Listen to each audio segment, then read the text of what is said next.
Hello my fellow Archons, and welcome to another video. Over this past weekend of July 12th through 14th, I was in Las Vegas, Nevada competing in the US's final KeyForge Vault Tour for the 2024 competitive season, and it was one of the most fun weekends I've ever had. In today's video, I'll be recapping the weekend, going over each event that took place and how it all went. I can't wait to bring you all along for the ride, so without further ado, let's get into it. I arrived in Vegas Thursday night, checked into the hotel, and met up with a couple people, one of which was my roommate and fellow Visible Hand teammate Yo-Yo Milkworm. Team Visible Hand is a small KeyForge team from Michigan that I'm newly a part of, and the three of us were there representing at the Vault Tour. Myself, Yo-Yo, and fellow content creator Flightless Pheasant. The next day, Friday, was when the sealed event took place. As usual, it was Sealed Alliance, meaning each player received 3 Grim Reminders decks to construct a single deck from. I've gotta say, I was extremely happy with my pulls. My first deck was, amazingly, a Vodka deck, double Winds of Death in the Geistoid and a Key Abduction in the Mars. The Unfathomable also boasted some pretty decent Ember control with double Trawler and double Tanjimanji. The second deck also had a Mars pod containing Key Abduction, although this one also included a highly desirable target Unixil, extremely helpful for immediately archiving away that Key Abduction after using it to forge. That deck also had a decent Untamed suite with some spooky charge potential, especially if I could get all those creatures archived away with the Winds of Death. And lastly, my third deck had another Geistoid pod with double Winds of Death, one of which was enhanced with an Ember Pip and double discard, which is super cool. The other 2 pods in that deck I wasn't super impressed with though. So the way forward was very clear. Obviously, I would be rolling with the Vodka deck. For the Geistoid, I went with my first option, because in addition to the double wins, there was also a Spontaneous Awakening, and a really cool line of play involving a Strong Feeling, Soul Tender, and all the capture pips that showed up along with them. This was also my very first Soul Tender deck, which I've always wanted to have. For my next pod, I went with the Mars pod for my second deck, due mainly to the target. There were some cards in each of my Mars pods that were kind of clunky and clogged them up, but I figured having the target along with the Mars first would be worth it. Then I had to decide on my third pod, and I was stuck choosing between the Ember control offered by Unfathomable and the additional key cheat potential offered by Untamed. I ultimately went with the Untamed, because key cheats are insanely strong and important to have in today's meta. With the Winds of Death, I could maybe set up a big Haunting Witch burst, and it had other decent tools like Jervy and 2 regrowths. This is what my complete Alliance deck looked like. I was pretty happy with it. The only things I really felt it was missing was more efficiency, like booze or holiday festivals, and a little more Ember control would be nice, but honestly, I had a Vodka deck in sealed, which I honestly couldn't complain about. My first opponent was SC Steel, one of the hosts of the Help from Future Self podcast, so that was super exciting. Thankfully, I was able to get to my combo pieces relatively quickly, even after she played a Till the Earth on us, forcing both of us to shuffle our discard piles into our decks, negating my great Winds of Death play I had set up for the next turn. Jervy was super helpful with its scrap ability, and in the end, I was able to pull off the Key Abduction for keys 2 and 3. It was a fun game, and it was awesome having such an amazing opponent like Sydney. I pulled off a similar thing in rounds 2 and 3 as well, putting me at 3-0 so far. Round 3 was an insane nail-biter. My opponent was literally just 2 Ember short of pulling off an Ecto Charge for the win. And throughout the rest of the game, it was all I could do to stop him from forging with Might Makes Right. His Brobnar pod was perfect for it, and I had some lucky draws into board control and Ember control when I needed it most. At this point, I was noticing my spooky charge plan just wasn't working out. The stars never quite aligned for me to forge with it, and things like the Blurnian Hydras and Flumps just kept getting in my way, forcing me to take really suboptimal turns sometimes. So, going into the next round, I swapped it out for the Unfathomable that I mentioned before, and also noticing that my opponent's decks were, of course, getting gradually better and faster, I figured having some more Ember control would be nice. This is what the complete deck looked like with the fish swapped in, deciding to try something other than the Untamed line. Unfortunately, round 4 I lost to Shaka, who went on to win the whole thing and take first in the sealed event. His deck was just too quick, and on top of that he's a fantastic player. While I did still manage to forge 2 keys against him, it wasn't quite enough, and I was knocked into the losers bracket. At least he went on to win the entire event, so I don't feel that bad. There in the losers bracket, I was up against Dr. Sheep round 5, who high rolled into his Brobnar wonderfully, generated like 17 Ember in 1 turn, and took the round, knocking me out of the sealed tournament. I was able to stall the game 1 extra turn by capturing all that Ember with Trawler, but my pieces never quite came out the way I needed them to apart from that. And so, I ended the sealed tournament with a 3-2 record, which I'm quite happy with. I'll take a winning record any day. My deck just couldn't set up the Vodka fast enough, especially not when my opponents moved at such high speeds themselves, but it was still a fun and powerful deck to play and iterate on. That night, I hit the town with Yo-Yo, walking the strip and grabbing some dinner, admiring the lights and spectacle and architecture, eventually making our way to the Luxor Hotel and Casino. The place is insane, a massive black pyramid with neon stripes on the edges, a huge sphinx at the entrance, and Egyptian imagery everywhere. One of my intents this time around was to explore more of the strip than I did last time, and I 100% got to do that, with the Luxor easily being my favorite spot so far. We met up with the Archon's Corner crew at a place called Play right there on the Luxor, essentially a big playground for adults containing all sorts of physical activities, from pendulum obstacle courses to bouncy house mazes, dexterity games, and a variety of puzzles, along with a photo booth and a bar right in the center of it all. It was definitely an experience that put me way out of my element. For reference, this right here is what a typical evening looks like for me. You won't see me out doing pretty much anything ever unless it's a special occasion, and tonight certainly was a special occasion. It was awesome getting to hang out with fellow Archons in such a fun and unique environment. Then came day 2, where things got serious. We showed up to the gaming hall after having gotten back to the hotel at like 4 in the morning, readying ourselves as much as possible for the Archon and Alliance tournaments that would be running simultaneously. Interestingly, I just felt super calm for some reason. I had hardly any nerves whatsoever. I was just super chill and in the zone. I don't know what it was, but I wasn't gonna argue with it. So this is the deck I was running, Queenadast Ruins Tribune.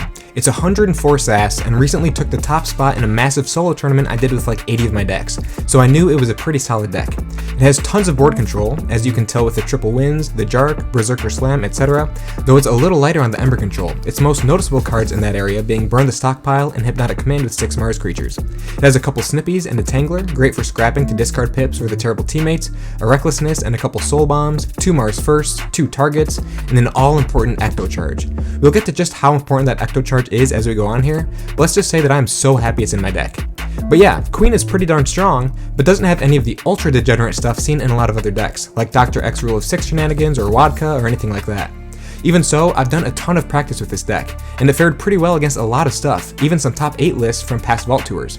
While it doesn't have the typical power cards one would expect to see in a competitive GR deck, like Boo or In Here Somewhere or Dr. X or Don't Believe Your Eyes, the value is still very present in many areas, and the pieces still synergize incredibly well together, and the more I practiced with it, the better I felt finding its various lines of play. Round 1, I was up against a fellow 104 SAS deck that looked absolutely insane. Triple In Here Somewhere, Wadka, Mars Rule of 6, and some speedy Equidon stuff. It has super balanced stats, and just looks all around ridiculously powerful. He got his Mars stuff out really fast and burst like crazy, but I found myself moving at a pretty fast clip myself.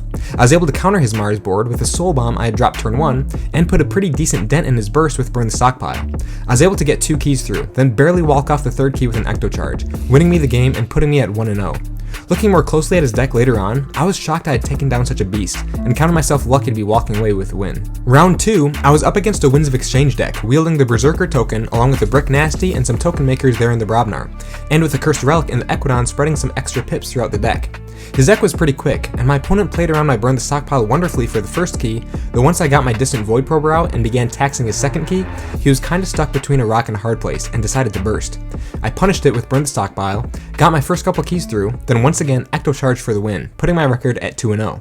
Round 3 is where I took my first loss of the event. I was up against a deck with this truly bonkers Untamed pod containing triple Haunting Witch, triple Regrowth, double Lost in the Wild, and a Spooky Charge, and the rest of the deck was nothing to scoff at either. Indeed, her turn 1 consisted of Boo into In Here Somewhere, archiving Haunting Witch and Spooky Charge, and that kinda sealed my fate from the get-go. My deck can handle some burst, but not the kind of burst her deck was capable of. The game was over very quickly, and though I did manage to forge a key or 2, she spookied for the win, putting my record at 2-1. Another cool thing about that deck though is that it was a battle-hardened deck, meaning it had that cool yellow border seen only on those special prize decks from the Store Championship series held this year. So now, my life was on the line. One more loss and I would be knocked out of the tournament.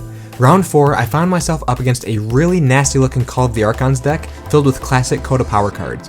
Double TMTP with triple Urchin and a Fagin, Graft, EP, double Remote Access, Lash, Charette, Key to Dis, a couple Ember Imps, you know the drill. I was able to get my first key through relatively quickly, but my second key is where things got really tricky.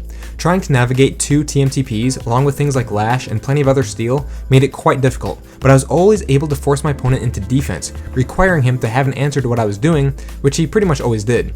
That is, until I played Recklessness, the best Recklessness I've ever played. It discarded his second TMTP and his last Urchin at the same time, removing those threats that were really preventing me from bursting high like I wanted to. It did cause him to reshuffle, meaning he could have potentially drawn into that stuff again, but thankfully he didn't, and I was finally able to forge my second key, then Ecto Charge for the win.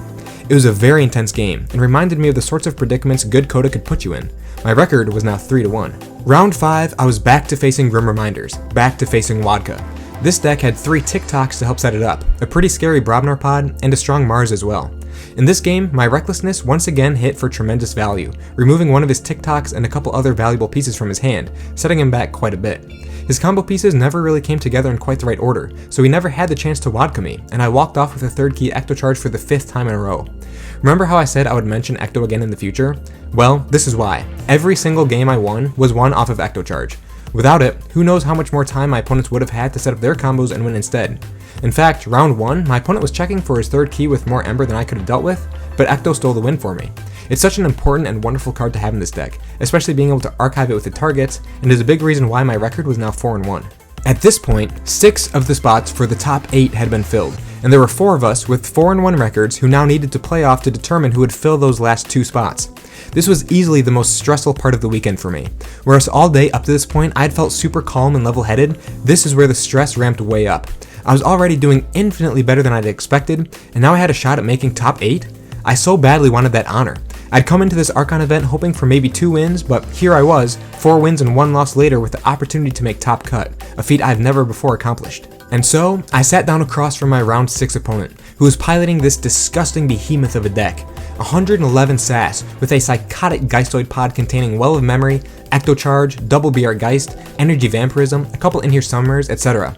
There were 17 Ember pips, along with a ton of discard pips to get rid of any chaff, that of course Well of Memory could straight up purge if in his hand. Sure enough, his Geistoid started setting up some pretty scary things just a few turns into the game, but thankfully my draws were godlike for most of that game. At one point I had 6 Mars cards in my hand, a few of which were creatures and another of which was my Hypnotic Command, with which I essentially stole 5 Ember. The burst over my next couple turns was sizable, in addition to once again reaping with the Void Prober to keep my opponent from forging.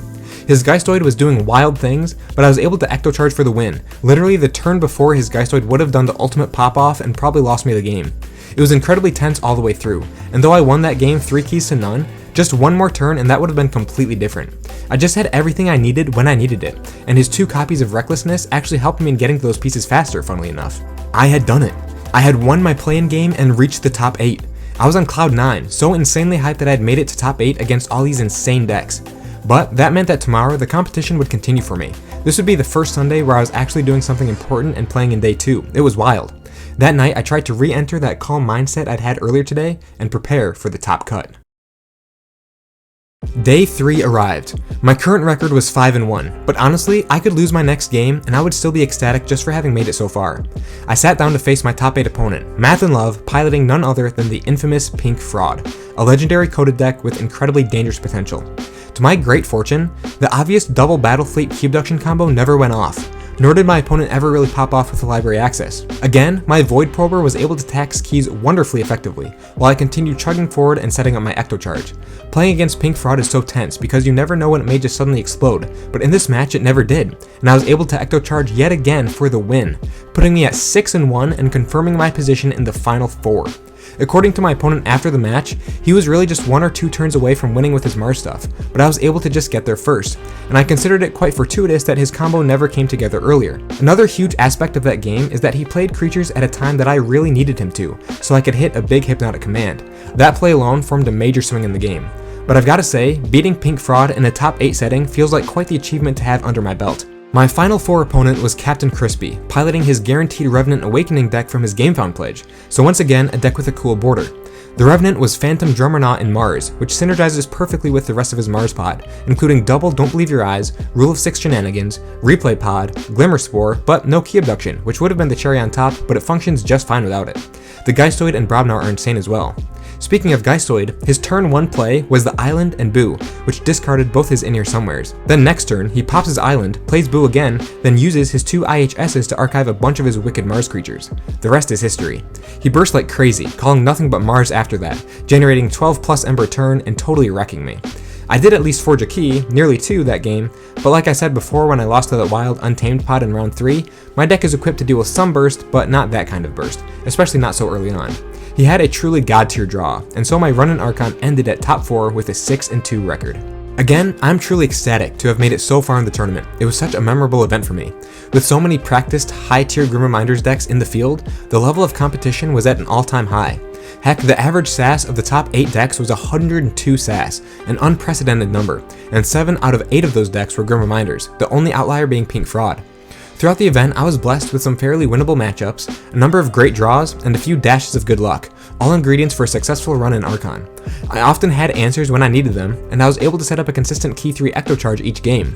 Queen is interesting since it doesn't do any of the crazy broken stuff like most of the other decks in top 8, but it can still move fast, set up for Ecto, and find strong value in a lot of its cards, especially when you know how best to play it and where to find that value.